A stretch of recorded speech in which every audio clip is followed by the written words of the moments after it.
بسم اللہ الرحمن الرحیم۔ ایک رات سلطان محمود غزنوی سو رہا تھا کہ یکاجک اس کی آنکھ کھل گئی۔ لاکھ کوشش کرنے کے باوجود نیند کوسوں دور تھی۔ خیال آیا کہ شاید کوئی مظلوم فریاد لایا ہے یا کوئی فقیر بھوکا ہے، اس لیے میری نیند اچٹ گئی ہے۔ غلام کو حکم دیا کہ باہر جا کر دیکھو کون ہے۔ غلام نے جا کر دیکھا تو کوئی نہ تھا۔ واپس آ کر کہا جہاں پناہ کوئی شخص نہیں۔ محمود نے پھر چاہا کہ سو رہے، مگر نیند نہ آنی تھی، نہ آئی۔ وہی بے چینی اور گھبراہٹ پیدا ہو گئی۔ غلاموں سے دوبارہ کہا اچھی طرح دیکھو کہ کون آیا ہے۔ غلام دوڑتے ہوئے اور ادھر ادھر دیکھ بھال کے واپس آ کر بولے حضور کوئی نہیں۔ سلطان کو شبہ ہوا کہ شاید غلام تلاش کرنے سے جی چراتے ہیں۔ غصے میں اٹھ کھڑے ہوئے اور تلوار ہاتھ میں لیے باہر گئے۔ بڑی تلاش کی مگر کوئی شخص نظر نہیں آیا۔ قریب ہی ایک مسجد تھی، اس کے دروازے میں جا کر جھانکا تو آہستہ آہستہ کسی کے رونے کی آواز آئی۔ قریب پہنچ کر دیکھا تو ایک شخص فرش پر پڑا آہیں بھرتے ہوئے چپکے چپکے کہہ رہا ہے اگر سلطان کا دروازہ بند ہے تو کیا ہوا، سبحان کا دروازہ تو کھلا ہے۔ اگر محمود والی سو رہا ہے تو کوئی حرج نہیں، محمود ازلی تو جاگ رہا ہے۔ محمود یہ سن کر اس کے بالکل قریب پہنچ کر بولا محمود کی شکایت کیوں کرتا ہے؟ وہ تو ساری رات تیری تلاش میں بے چین رہا ہے۔ بتا تجھے کیا تکلیف ہے، کس نے ستایا ہے، تو کہاں سے آیا ہے اور کس غرض سے آیا ہے؟ یہ سن کر وہ شخص اٹھ کھڑا ہوا اور پھوٹ پھوٹ کر رونے لگا اور بولا حضور کے ایک درباری کے ہاتھوں ستایا ہوا آیا ہوں، مگر اس کا نام نہیں جانتا۔ اس نے میری عزت مٹی میں ملا دی ہے، آدھی آدھی رات میرے گھر آتا ہے اور بے عزتی کرتا ہے۔ اگر آپ نے اپنی اس تلوار کی تاب سے اس داغ کو نہ دھویا تو کل قیامت کے دن میرا ہاتھ ہوگا اور آپ کا گریبان۔ یہ سن کر محمود کو مذہبی غیرت اور شاہی ذمہ داری کے جوش سے پسینہ آ گیا۔ غصے سے کانپتی آواز میں بولا بتا کیا اس وقت بھی وہ مالون وہیں ہوگا؟ اس شخص نے جواب دیا اب تو رات گزر چکی، شاید چلا گیا ہو،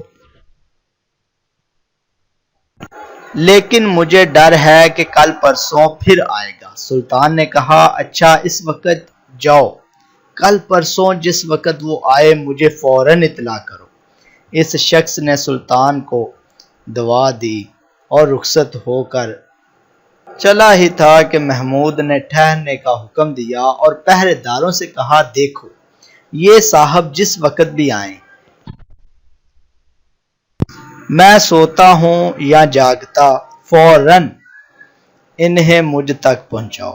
اتنا کہہ کر محمود غزنوی اندر اور وہ شخص اپنے گھر چلا گیا۔ تیسری رات وہ شخص محل سرا کے دروازے پر پہنچا۔ پہرے داروں نے اس کی شکل دیکھتے ہی سلطان کے پاس پہنچا دیا۔ سلطان جاگ رہا تھا، تلوار لے کر اٹھ کھڑا ہوا اور بولا چلو راتوں کو شکار کرنے والی اس لومڑی تک مجھے لے چلو۔ یہ سن کر وہ شخص آگے ہو لیا اور سلطان محمود کو جگہ بتائی جہاں وہ شخص سو رہا تھا۔ سلطان نے تلوار کا ایک بھرپور وار کیا اور تمام فرش اس بدبخت کے خون سے رنگین ہو گیا۔ اس کے بعد سلطان مڑا اور مظلوم صاحب خانہ کو بلا کر کہا لو اب تو محمود سے خوش ہو۔ یہ کہہ کر محمود نے مصلی منگوایا اور ایک طرف بچھا کر 2 رکعت نماز شکرانے کی پڑھی۔ پھر اس شخص کو مخاطب کر کے پوچھا گھر میں کچھ کھانے کو ہو تو لاؤ۔ اس نے جواب دیا کہ ایک چیونٹی سلیمان بادشاہ کی خاطر خدمت کر سکتی ہے۔ غریب خانے میں حضور کے لائق کوئی چیز نہیں، تاہم جو کچھ ہے حاضر کرتا ہوں۔ یہ کہہ کر وہ دسترخواں ڈھونڈ کر سوکھی روٹی کے چند ٹکڑے لے آیا اور سلطان کے سامنے رکھ دی۔ سلطان محمود نے اس درجہ شوق اور رغبت سے کھائے کہ شاید عمر بھر کوئی لذیذ غذا اس طرح نہ کھائی ہو۔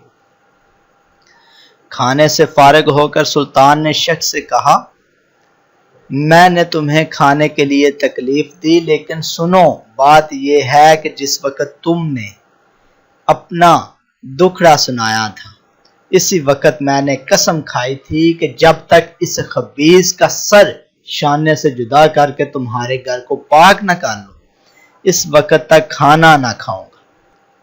میری شکرانے کی 2 رکعت نماز پر تم حیران ہو رہے ہو، اس کی وجہ یہ ہے کہ اس شخص کے متعلق مجھے اندیشہ تھا کہ میرے بیٹوں میں سے کوئی ہوگا۔ میرے درباریوں اور مصاحبوں کو اتنی جرأت نہیں ہو سکتی، چنانچہ میں تو یہاں تمہارے ساتھ اپنے کسی فرزند کو قتل کرنے کے ارادے سے آیا تھا، لیکن قتل کے بعد جب اس کی صورت دیکھی تو معلوم ہوا کہ یہ میرا فرزند نہیں بلکہ کوئی غیر شخص، اس لیے میں نے خدا کا شکر ادا کیا۔ پیارے دوستو، اگر ابھی تک آپ نے ہمارے چینل کو سبسکرائب نہیں کیا تو لازمی کریں۔ میرے اس چینل پر آپ کو اسلام اور تاریخ سے متعلق اچھی اور سچی ویڈیو ملیں گی۔ میری خواہش ہے کہ ان اسلامی واقعات کو اپنے بچوں کے ساتھ لازمی شیئر کریں۔ اللہ آپ کے اور میرے علم میں اضافہ فرمائے، آمین۔